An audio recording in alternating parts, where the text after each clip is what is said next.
Hello, welcome you all. আজকের বিষয়টি খুবই গুরুত্বপূর্ণ একটা টপিক, সেটা হচ্ছে first aid box. First aid box হচ্ছে এমন একটা জিনিস যেখানে অনেকগুলো মেডিকেল ইকুইপমেন্ট থাকবে এবং অনেকগুলো ওষুধ থাকবে, যেটা আপনাকে সংকটকালীন সময়ে আপনাকে হেল্প করবে বা ইভেন আপনার জীবন রক্ষাকারী উপাদান হিসাবে অনেক গুরুত্বপূর্ণ ভূমিকা পালন করতে পারে। তো ফার্স্ট এইড বক্সে কি কি রাখবেন? প্রথমত বড় একটা বক্স কালেক্ট করবেন এবং তার উপরে লাল কালি দিয়ে হোক বা লাল টেপ দিয়ে হোক লিখে রাখবেন first aid box. First aid বক্সের মধ্যে কি কি থাকা উচিত? প্রথম কথা হচ্ছে এখানে আপনার থাকতে হবে গজ, ব্যান্ডেজ, মাইক্রোপোর টেপ এবং হচ্ছে কেচি। এগুলো কি করবে?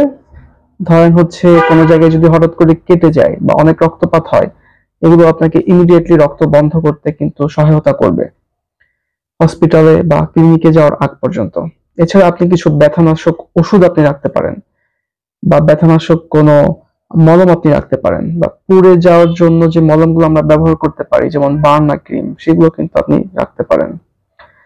মাইল্ড পেইন কিলার যেমন হচ্ছে নাপা, প্যারাসিটামল বা অন্য কোনো অল্প মাত্রার ব্যথা নিবারণকারী ওষুধ কিন্তু আপনি রাখতে পারেন। এছাড়া যেসব বাড়িতে বয়স্ক বাবা মা আছেন বা নানা নানি আছেন, অনেকেই কিন্তু হাইপার টেনশনের শিকার থাকেন এবং অনেকের মধ্যে কিন্তু স্ট্রোক বা হার্ট অ্যাটাক হওয়ার প্রবণতা থাকে। সো আপনি এই বক্সে যদি এমন কিছু উপাদান রাখেন যা আপনাকে ইমিডিয়েটলি হার্ট অ্যাটাক হলে আপনি সেবন করলে আপনার জীবন পর্যন্ত বাঁচিয়ে দিতে পারে, যেমন হচ্ছে আপনি ইকোস্প্রিন জাতীয় যদি কোনো ওষুধ রেখে দেন, যখন আপনার সিভিয়ার পেইন হবে বা কার্ডিয়াক অ্যারেস্টের মতো পেইন হবে, তখন যদি আপনি এগুলো খেয়ে নেন, তাহলে হসপিটালে যাওয়ার আগ পর্যন্ত কিন্তু এটা আপনার জন্য লাইফ সেভিং। তো সবার বাসায় ফার্স্ট এইড বক্স রাখুন, নিরাপদে থাকুন, ভালো থাকুন, সুস্থ থাকুন। ধন্যবাদ।